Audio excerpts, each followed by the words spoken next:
നമ ശിവായ.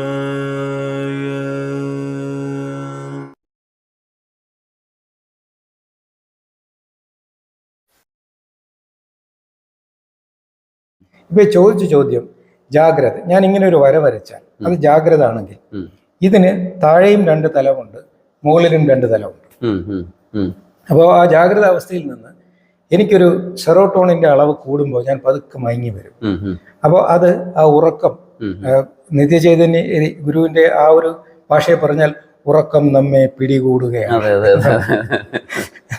അപ്പൊ ഇത് ആ സെറോട്ടോണിൻ കൂടി വരുമ്പോൾ നമ്മൾ ഒരു സ്റ്റെപ്പ് താഴേക്ക് വീഴും. അതിനാണ് സബ് കോൺഷ്യസ് ലെവൽ, സ്വപ്നം എന്ന് പറയും.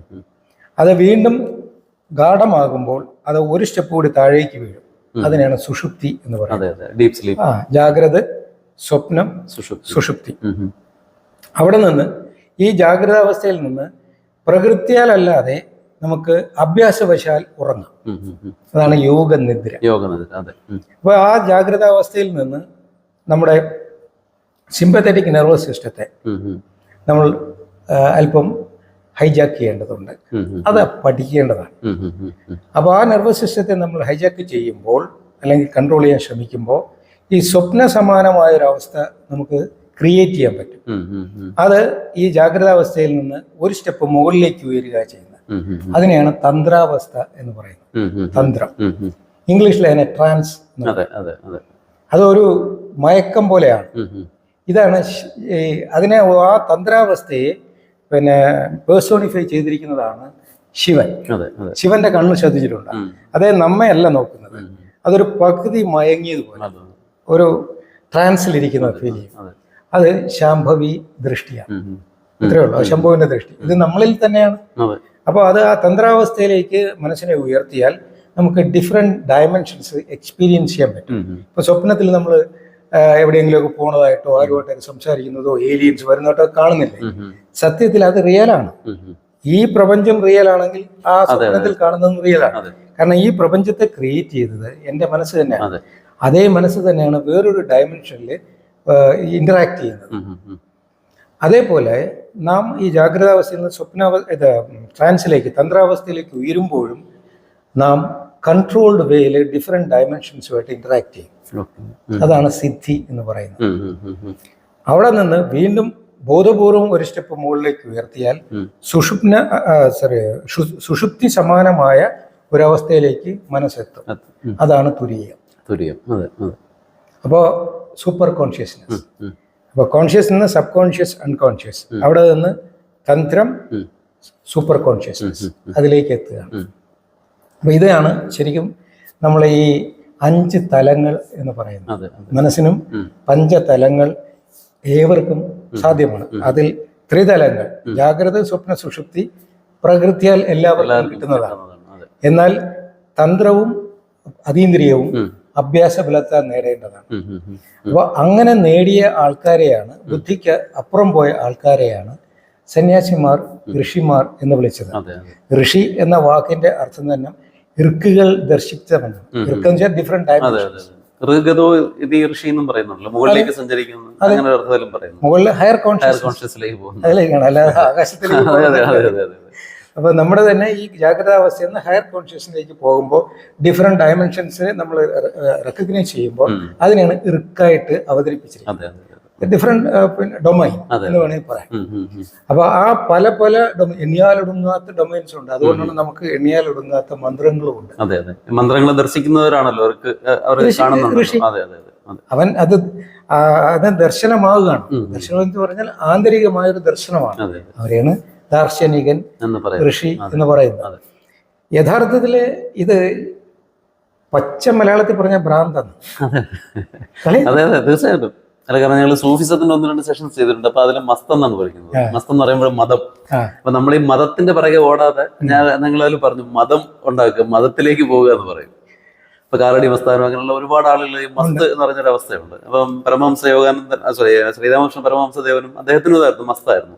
അപ്പൊ മറ്റുള്ളവർക്ക് തിരിച്ചറിയാൻ കഴിയാത്ത ഒരു തരം ഉന്മാദം. അതെ, ഈ ഉന്മാദം യഥാർത്ഥത്തില് ഉന്മാദവും ഉന്മനിയും രണ്ടും, ഒന്ന് യോഗവും ഒന്ന് രോഗവും. അതെ അതെ അതെ അതെ അതെ.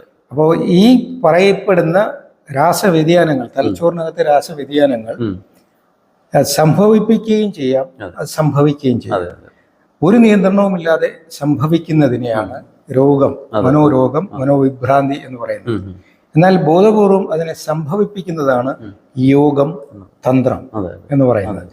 അപ്പോൾ ഒരാള് രോഗിയും ഒരാള് യോഗിയുമാണ്. എന്നാൽ ഇവരുടെ ബ്രെയിൻ വേവ് കൃത്യമായിട്ട് അളന്നു നോക്കിയാൽ ഒരേ തലം ദർശിക്കുന്ന ഒരു രോഗിയുടെയും യോഗിയുടെയും ബ്രെയിൻ വേവ് അനലൈസ് ചെയ്താൽ രണ്ടും ഒന്നായിരിക്കും. ഇത്രയേ ഉള്ളൂ. അപ്പോൾ ഇവിടെ അതുകൊണ്ടാണ് വാക്കുകളുടെ ചേർച്ച. ഒന്ന് ഉന്മനിയും ഒന്ന് ഉന്മാദം, ഒന്ന് യോഗവും ഒന്ന് രോഗവും. പ്രകൃതിയിൽ ഇത് എല്ലാ ജീവജാലങ്ങളിലും ഉണ്ട്. ഇതിന്റെ ഏറ്റക്കുറച്ചിലുകളാണ് നമ്മള് സുഖവും ദുഃഖവുമായി വ്യാഖ്യാനിക്കുന്നത്. ഫണ്ടമെന്റലി ഇത് രണ്ടും ഒന്ന് തന്നെ, ഒരു നാണയത്തിന്റെ തന്നെ രണ്ട് വശങ്ങളാണ്. അപ്പൊ ഇത് ഇത്ര ലളിതമാണ് എന്നുള്ള കാര്യം ജനങ്ങൾക്ക് പറഞ്ഞു കൊടുക്കുക എന്നതാണ് എൻ്റെ പ്രധാന ഉദ്ദേശം. അപ്പൊ ഇന്ന് ശാരീരികവും മാനസികവും ആത്മീയവും സാമൂഹികവുമായിട്ടുള്ള പ്രശ്നങ്ങളിൽ മനുഷ്യനിങ്ങനെ ഉഴലുകയാണ്. ഇപ്പോൾ ഒരു രോഗം വന്ന് എൻ്റെ കുട്ടിക്ക് അല്ലെങ്കിൽ എനിക്ക് ഒരു രോഗം വന്നാൽ എവിടെ പോകണം എന്നുള്ളതൊരു വലിയ പ്രഹേളികയാണ്. കാരണം ഏത് ഡോക്ടറെ അടുത്താണ് പോകേണ്ടത് എന്ന ചിന്തയാണ്. ഞാൻ എന്ത് ചെയ്യണം എന്നല്ല ചിന്തിക്കുന്നത്. ഇവിടെയാണ് we are losing our cells.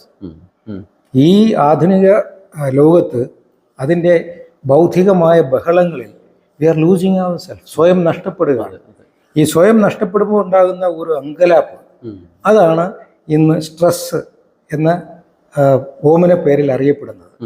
അപ്പോൾ ഇതിന്ന് മാറി നിൽക്കണമെങ്കിൽ നമുക്ക് നമ്മെക്കുറിച്ച് വ്യക്തമായൊരു ബോധ്യം ഉണ്ടാകണം. ഇതൊരു മൃഗമായാൽ മതി. അതായത് കാട്ടിലെ മൃഗത്തിന് രോഗം വരും, പക്ഷെ അതിന് വെറ്റിനറി ഹോസ്പിറ്റലില്ല. അപ്പൊ അതിനറിയാം എന്താ ചെയ്യേണ്ടത്. അത് ബുദ്ധിയുടെ ബഹളത്തിൽ വീണുപോയില്ല, അതിന് വാസനാപരമായ കഴിവുണ്ട്. അപ്പൊ അതിനൊരു അസ്വസ്ഥത വന്നു കഴിഞ്ഞാൽ ആദ്യം അത് ചെയ്യുന്നത് നാച്ചുറലി ഫാസ്റ്റ് ചെയ്യും, പട്ടിണി കിടക്കും. എന്നിട്ട് 2-3 ദിവസം പട്ടിണി കിടന്ന് കഴിയുമ്പോൾ അവന് ക്ഷീണം ഉണ്ടാകുമെങ്കിലും പിന്നെ പതുക്കെ ഇങ്ങനെ പുലി പോയി ചില പുല്ലുകൾ മണത്തിട്ട് തിന്നുന്ന കാണാം. പുല്ല് തിന്നുമെന്ന് പറഞ്ഞ് കേട്ടിട്ട് നമ്മളെ ഈ സ്ട്രേ ഡോഗ്സ് തന്നെ അലഞ്ഞു തിരിയുന്ന പട്ടികളെ, വീട്ടിൽ വളർത്തുന്ന പട്ടിയെ തന്നെ ശ്രദ്ധിച്ചറിയാം. അതെ, അവർക്ക് ഡോക്ടറല്ല പറഞ്ഞു കൊടുക്കുന്നത്, അതായത് ബാഹ്യമായ ഡോക്ടറല്ല, അവർക്ക് ആന്തരികമായ ഒരു ചോദനയാണ്. ഇത് പ്രകൃതിയുമായിട്ടുള്ള ഒരു സംവേദനക്ഷമതയാണ്. നമ്മളും യഥാർത്ഥത്തിൽ കാട്ടിൽ പൂർവികൻ ജനിച്ചത് കാട്ടിൽ ഒരു ഇരുകാലി ജന്തുവായിട്ട് തന്നെയാണ് ജനിച്ചത്. പിന്നീടാണ് ബുദ്ധിപരമായ വളർച്ചയിലൂടെ നാം ഇന്നത്തെ ഒരു ഭൗതിക സുരക്ഷയിൽ, ഭൗതിക സുഖത്തിൽ പിന്നെ സ്വയം അവരോധിച്ചത്. പക്ഷേ അവിടെ എന്ത് സംഭവിച്ചു കഴിഞ്ഞാൽ നമ്മൾ ബുദ്ധിയെ ഡിപ്പെൻഡ് ചെയ്ത് വാസനയെ പൂർണ്ണമായും അവഗണിച്ചു. ശരീരത്തിലെ എന്ത് പ്രവർത്തനത്തെയും ഒരു പരിധിക്കപ്പുറം അവഗണിച്ചാൽ അത് അതിൻ്റെ പ്രവർത്തനം നിർത്തും. അത് നമ്മുടെ ഈ അപ്പൻഡിക്സ് പോലെയാണ്. ഒരു സമയത്ത് ഇത് എന്താണ്, ആ അവയവം വളരെ ശക്തമായിരുന്നു, പ്രവർത്തന നിരതമായിരുന്നു. കാരണം കഴിക്കുന്ന ആഹാരത്തിൽ മണ്ണും കല്ലും ഒക്കെ ഉണ്ടായിരുന്നു. അപ്പോൾ അതിനെ ഹാൻഡിൽ ചെയ്യാനായിട്ട് ഈ അപ്പൻഡിക്സ് എന്ന് പറഞ്ഞ ആ ഒരു അവയവം വളരെ ശക്തമായിട്ട് പ്രവർത്തിച്ചു. നമ്മൾ ആ ജീവിത സാഹചര്യത്തിൽ നിന്ന് മാറി കഴിക്കുന്ന ആഹാരത്തിൽ കല്ലും മണ്ണൊന്നും ഇല്ലാതെ വന്നപ്പോൾ ഈ അവയവത്തിന് ഉപയോഗം നഷ്ടപ്പെട്ടു. അപ്പോൾ കുറേ ജനറേഷൻസ് കഴിഞ്ഞപ്പോൾ ആ അവയവം പൂർണ്ണമായും പ്രവർത്തനം നിർത്തി. എങ്കിലും അതവിടെ ഉണ്ട്, ഏത് സമയത്തും അതിനെ ആക്റ്റീവ് ആക്കാം. ഇതുപോലെ നമുക്ക് കാട്ടിൽ ജീവിച്ച സമയത്ത് വാസന വളരെ ശക്തമായിരുന്നു. കാരണം ബുദ്ധിക്കപ്പുറം സെൻസ് ചെയ്യേണ്ട കാര്യങ്ങളുണ്ടായിരുന്നു. പെട്ടെന്ന് ഒരു ഭൂമി കുലുക്കം ഉണ്ടാകുന്നെങ്കിൽ അവനെ സ്വയം രക്ഷിക്കാൻ അവനൊരു റിക്ടർ സ്കെയിലൊന്നും കണ്ടുപിടിച്ചിട്ടില്ല. അപ്പോൾ ഹി വാസ് വെരി സെൻസിറ്റീവ്. അല്ലെങ്കിൽ ഉറങ്ങുമ്പോൾ തന്നെ ഇപ്പോഴറിയാം, ഭയങ്കര രസമാണ് ശ്രദ്ധിച്ചാൽ. ഈ അടുത്ത് ഞാൻ 2-3 വർഷമായി എൻ്റെ ചേച്ചിയുടെ വീട്ടിൽ പോയപ്പോൾ ആ ചേച്ചി വളരെ അസ്വസ്ഥയായിട്ട് നിൽക്കുന്നു. ഇച്ചിരി വില കൂടിയൊരു പട്ടി ഉണ്ടായിരുന്നു, അത് മരിച്ചു ചത്തുപോയിപ്പോ. അപ്പോൾ ഈ പട്ടി കൂട്ടിനകത്ത് കിടന്ന് ഉറങ്ങുക, ഇങ്ങനെ കാലൊക്കെ മുകളിലോട്ട് വെച്ച് ഇങ്ങനെ കിടന്ന് ഉറങ്ങുക. ചേച്ചി ഈ കൂട്ടിലിട്ട് തട്ടുന്ന കമ്പൊക്കെ ഇട്ട് കൂത്തുന്നു, ഇവ എണീക്കുന്നില്ല. അപ്പൊ ചേച്ചി പെട്ടെന്ന് പാനിക്കായി, ഇത് വില കൂടിയ പട്ടി ചത്തുപോയോ, എത്ര കുത്തിയിട്ടും എണീക്കുന്നില്ല. അവസാനം വെള്ളമൊക്കെ കോരി ഒഴിച്ച് കുറച്ച് കഴിഞ്ഞപ്പോൾ അവൻ ചാടിയൊക്കെ എണീറ്റു. അപ്പോ നമ്മൾ കേട്ടിട്ടില്ലേ ശ്വാനനിദ്ര? പട്ടികൾ ഒരിക്കലും ബോധം കെട്ട് ഉറങ്ങൂലായിരുന്നു. അവർ ചെറിയ അനക്കം കേട്ട് അപ്പോഴേ ഉണരും. വിദ്യാർത്ഥി ലക്ഷണം ഈ പട്ടി ഇവൻ മനുഷ്യനേക്കാളും അബോധമായ അവസ്ഥയിൽ ബോധം കെട്ടുറങ്ങുക. അപ്പോഴോ അതവനെ ജീവിത സാഹചര്യം പട്ടി മൃഗമായി ജീവിച്ചപ്പോൾ എപ്പോൾ വേണമെങ്കിലും ആക്രമിക്കപ്പെടാം എന്ന ബോധ്യം ഉണ്ടായിരുന്നത് കൊണ്ട് അവൻ വളരെ വിജിലന്റ് ആയിരുന്നു. വാസനാപരമായി അവൻ അബോധാവസ്ഥയിൽ വീഴില്ല. ചെറിയൊരനക്കം കെട്ടുന്നതിനെ ഉണരാൻ അവന്റെ സിസ്റ്റം ആക്റ്റീവായിരുന്നു. പക്ഷേ ഈ യാതൊരു അപകടവും ഇല്ലാത്ത ഒരു സാഹചര്യത്തിൽ മടുപ്പുളവാക്കുന്ന ബന്ധനത്തിൽ ഇവൻ ജീവിച്ച് ജീവിച്ച് ജീവിച്ച് പല തലമുറ കഴിഞ്ഞപ്പോൾ ഇവന് ബോധം കെട്ട് ഉറങ്ങിയില്ലെങ്കിൽ ഇവന് ഇതുണ്ടാവും, ഡിപ്രഷൻ ഉണ്ടാവും. സോ അങ്ങനെ അവൻ സ്വയം പ്രതിരോധിക്കാൻ പഠിച്ചതാണ്. അപ്പോൾ അവൻ ഈ കൂട്ടിൽ വേറൊന്നും ചെയ്യാനില്ല, ഒന്നിനെയും ഭയക്കാനില്ല, സമയത്ത് ആഹാരം കിട്ടും, എന്ത് ചെയ്യാനാ? ഒരു നായ എന്നുള്ള രീതിയിൽ ഒരു ഡ്യൂട്ടി അവനില്ല, അവൻ ഉറങ്ങാൻ പഠിച്ചു. ഇതേപോലെ ഇതാണ് ഇവല്യൂഷൻ എന്ന് പറയുന്നത്. അങ്ങനെ നാമും ഈ വളരെ വിജിലൻ്റായി വാസനാപരമായ ഉണ്ടായിരുന്ന ആ വിജിലൻസിൽ നിന്ന് കാലക്രമേണ അത് പൂർണ്ണമായും നാം അതിനെ ഒഴിവാക്കി. ബുദ്ധിയുടെ പിന്നാലെ ഓടി ഓടി ഓടി വാസനയെ നമുക്ക് നഷ്ടപ്പെട്ടു. ആ നഷ്ടപ്പെടലാണ് നമുക്ക് ഇപ്പോഴും എത്ര ഉയരങ്ങളിൽ എത്തിയവനും ഒറ്റയ്ക്കിരുന്ന് ചിന്തിക്കും, എനിക്കെന്തോ കൂടെ കിട്ടാനാണ്, ഒരാത്മസംതൃപ്തി എന്ന് പറയുന്നില്ലേ, അത് ഇതാണ്.